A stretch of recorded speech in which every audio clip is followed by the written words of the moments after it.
Shalom, and welcome to Who is Yahuah. Thank you for joining me as we gather today's portion from the Scriptures. Today's reading is Yashar'Al, Leviticus, chapters 11 through 13. Yashar'Al, Leviticus, chapter 11. Yahuah spoke to Moshe and to Aharon, saying to them, "Speak to the children of Yashar'Al, saying, These are the living creatures which you may eat among all the animals that are on the earth. Whatever has a split hoof, completely divided, that chews the cud among the animals, that you may eat. Nevertheless, these you shall not eat, of those that chew the cud, or of those that have a split hoof. The camel, because it chews the cud, but does not have a split hoof, it is unclean to you. The rabbit, because it chews the cud, but does not have a split hoof, it is unclean to you. The hare, because it chews the cud, but does not have a split hoof, it is unclean to you. And the pig, because it has a split hoof, completely divided, but does not chew the cud, it is unclean to you. You shall not eat their flesh, and you shall not touch their carcasses. They are unclean to you. These you may eat of all that are in the waters, whatever has fins and scales in the waters, in the seas, and in the rivers, that you may eat. All that do not have fins and scales in the seas, and in the rivers, among all the teeming creatures in the waters, and among all the living creatures that are in the waters, they are an abomination to you, and you shall regard them as abominable. You shall not eat their flesh, and you shall detest their carcasses. Whatever has no fins nor scales in the waters is an abomination to you.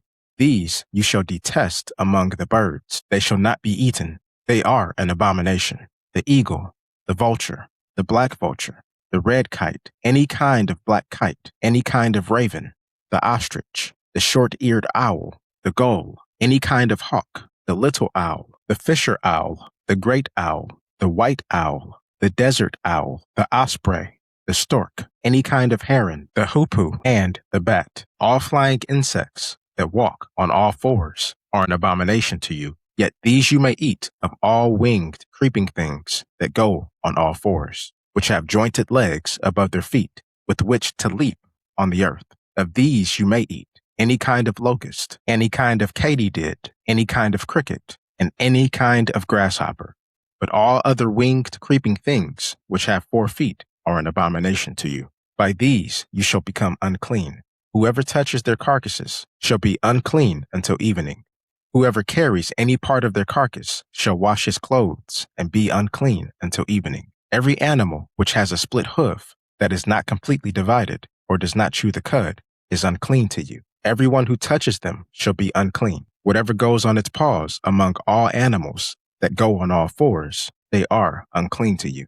Whoever touches their carcass shall be unclean until evening. He who carries their carcass shall wash his clothes and be unclean until the evening. They are unclean to you. These are unclean to you among the creeping things that creep on the earth: the weasel, the rat, any kind of great lizard, the gecko, the monitor lizard, the wall lizard, the skink, and the camellia. These are unclean to you among all that creep. Whoever touches them when they are dead shall be unclean until the evening. Anything they fall on when they are dead shall be unclean, whether it is any vessel of wood, or clothing, or skin, or sack, whatever vessel it is with which any work is done, it must be put into water, and it shall be unclean until the evening. Then it shall be clean. Every earthen vessel into which any of them falls, and all that is in it shall be unclean. You shall break it. All food which may be eaten that is soaked in water shall be unclean. All drink that may be drunk in every such vessel shall be unclean. Everything their carcass falls on shall be unclean.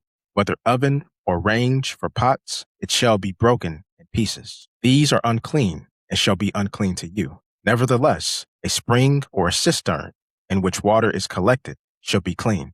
But whoever touches their carcass shall be unclean. If any part of their carcass falls on any sowing seed which is to be sown, it is clean. But if water is put on the seed, and any part of their carcass falls on it, it is unclean to you. If any animal of which you may eat dies, he who touches its carcass shall be unclean until the evening.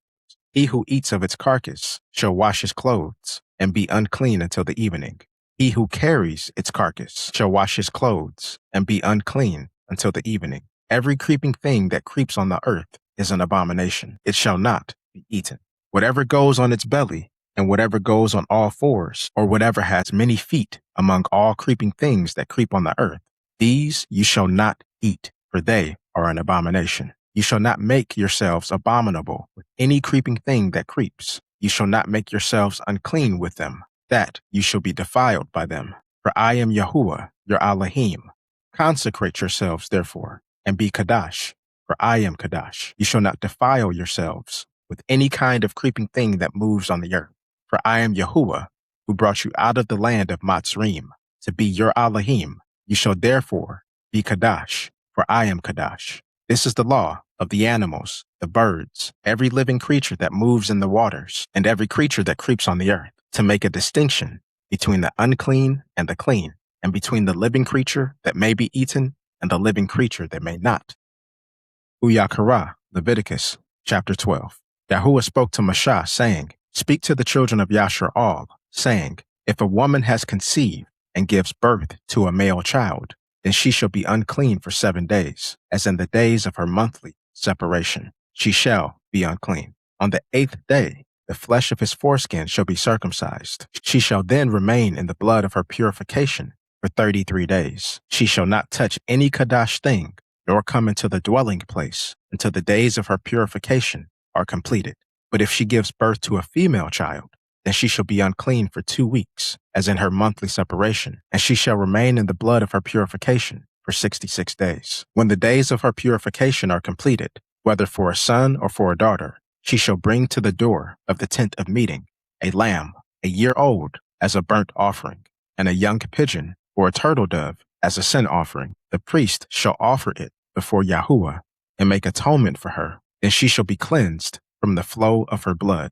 This is the law for her who has given birth to a male or a female. If she cannot afford a lamb, then she shall take 2 turtle doves or 2 young pigeons, one for a burnt offering and the other for a sin offering. The priest shall make atonement for her, and she shall be clean.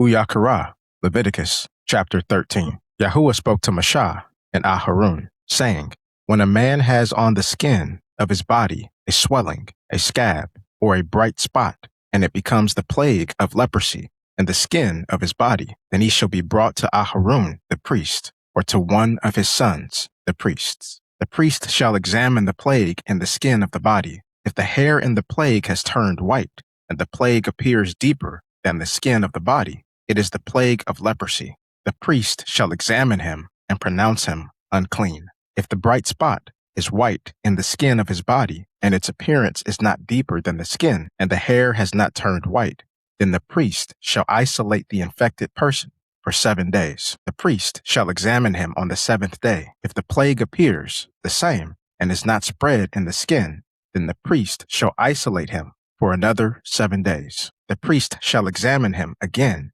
on the 7th day, and if the plague has faded and is not spread in the skin, the priest shall pronounce him clean. It is a scab. He shall wash his clothes and be clean. But if the scab spreads further on the skin after he has shown himself to the priest for his cleansing, he shall show himself to the priest again. The priest shall examine him, and if the scab has spread on the skin, the priest shall pronounce him unclean. It is leprosy. When the plague of leprosy is in a man, he shall be brought to the priest, and the priest shall examine him. If there is a white swelling in the skin, and it has turned the hair white, and there is raw flesh in the swelling, it is a chronic leprosy in the skin of his body. The priest shall pronounce him unclean. He shall not isolate him, for he is unclean. If the leprosy breaks out all over the skin, and the leprosy covers all the skin of the infected person, from his head to his feet, whatever the priest examines, then the priest shall consider it. If the leprosy has covered his whole body, he shall pronounce him clean of the plague. It has all turned white, and he is clean. But when raw flesh appears on him, he shall be unclean. The priest shall examine the raw flesh and pronounce him unclean. The raw flesh is unclean. It is leprosy. If the raw flesh turns back and is changed to white, he shall come to the priest. The priest shall examine him, and if the plague has turned white, the priest shall pronounce the infected person clean. He is clean. If a body has a boil on its skin, and it is healed, and in the place of the boil there is a white swelling or a reddish-white bright spot, it shall be shown to the priest. The priest shall examine it, and if it appears deeper than the skin, and its hair has turned white, the priest shall pronounce him unclean. It is the plague of leprosy, which has broken out in the boil. But if the priest examines it and sees that there are no white hairs in it, and it is not deeper than the skin, but has faded, the priest shall isolate him for 7 days. If it spreads further on the skin, the priest shall pronounce him unclean. It is a plague. But if the bright spot stays in its place and does not spread, it is the scar of the boil. The priest shall pronounce him clean. Or when the body has a burn on its skin by fire, and the raw flesh of the burn becomes a bright spot, reddish white or white, the priest shall examine it. If the hair in the bright spot has turned white, and it appears deeper than the skin, it is leprosy. It is broken out in the burn, and the priest shall pronounce him unclean. It is the plague of leprosy. But if the priest examines it, and there is no white hair in the bright spot, and it is not deeper than the skin, but is faded, the priest shall isolate him for 7 days. The priest shall examine him on the 7th day. If it has spread further in the skin, the priest shall pronounce him unclean. It is the plague of leprosy. But if the bright spot stays in its place and does not spread on the skin, but is faded, it is a swelling from the burn. The priest shall pronounce him clean, for it is the scar, the burn. When a man or woman has a plague on the head or the beard, the priest shall examine the plague. If it appears deeper than the skin, and there is in it thin yellow hair, the priest shall pronounce him unclean. It is a scaly plague of the head or the beard. If the priest examines the scaly plague, and it does not appear deeper than the skin, and there is no black hair in it, the priest shall isolate the infected person for 7 days. On the 7th day, the priest shall examine the plague. If the scaly plague has not spread, and there is no yellow hair in it, and the appearance of the scaly plague is not deeper than the skin, he shall shave himself, but the scaly area he shall not shave. The priest shall isolate the infected person for another 7 days. On the 7th day, the priest shall examine the scaly plague. If it has not spread on the skin and does not appear deeper than the skin, the priest shall pronounce him clean. He shall wash his clothes and be clean. But if the scaly plague spreads further on the skin after his cleansing, the priest shall examine him. If the scaly plague has spread on the skin, the priest shall not seek for yellow hair. He is unclean. But if in his eyes the scaly plague has stayed and black hair has grown in it, the scaly plague is healed. He is clean. The priest shall pronounce him clean. When a man or woman has bright spots on the skin of the body, even white bright spots, then the priest shall examine them. If the bright spots on the skin of the body are dull white, it is a white spot that is broken out on the skin. He is clean. If a man's hair has fallen from his head, he is bald, but he is clean. If his hair has fallen off from the front of his head, he is forehead bald, but he is clean. But if there is a reddish white plague in the bald head or the bald forehead, it is leprosy, breaking out in his bald head or his bald forehead. Then the priest shall examine him. If the swelling of the plague is reddish white in his bald head or his bald forehead, like the appearance of leprosy in the skin of the body, he is a leprous man. He is unclean. The priest shall pronounce him utterly unclean. His plague is on his head. The leprous person who has the plague shall wear torn clothes, and the hair on his head shall hang loose. He shall cover his upper lip and cry out, "Unclean, unclean," all the days during which the plague is on him. He shall be unclean. He is unclean. He shall dwell alone. His dwelling shall be outside the camp. When a garment has a plague of leprosy in it, whether it is a woolen garment or a linen garment, whether it is a warp or woof of linen or of wool, or in a skin or in anything made of skin, if the plague is greenish or reddish in the garment, or in the skin, or in the warp, or in the woof, or in anything made of skin, it is the plague of leprosy, and it shall be shown to the priest. The priest shall examine the plague and isolate that which has the plague for 7 days. He shall examine the plague on the 7th day. If the plague has spread in the garment, either in the warp, or in the woof, or in the skin, whatever use the skin is used for, the plague is a destructive leprosy. It is unclean.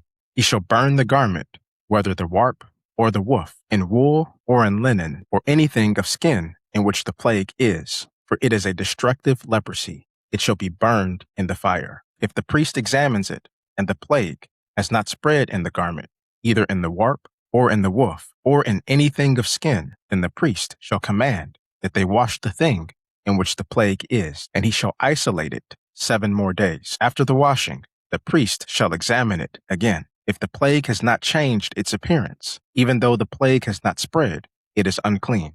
You shall burn it in the fire. It is a corroding, inward plague, whether it is bare, on the back, or on the front. If the priest examines it, and the plague has faded after it is washed, then he shall tear it out of the garment, or out of the skin, or out of the warp, or out of the woof. If it appears again in the garment, either in the warp, or in the woof, or in anything of skin, it is spreading. You shall burn what has the plague with fire. The garment, either the warp, or the woof, or whatever thing of skin it is, which you shall wash. If the plague has departed from it, then it shall be washed a second time, and it shall be clean.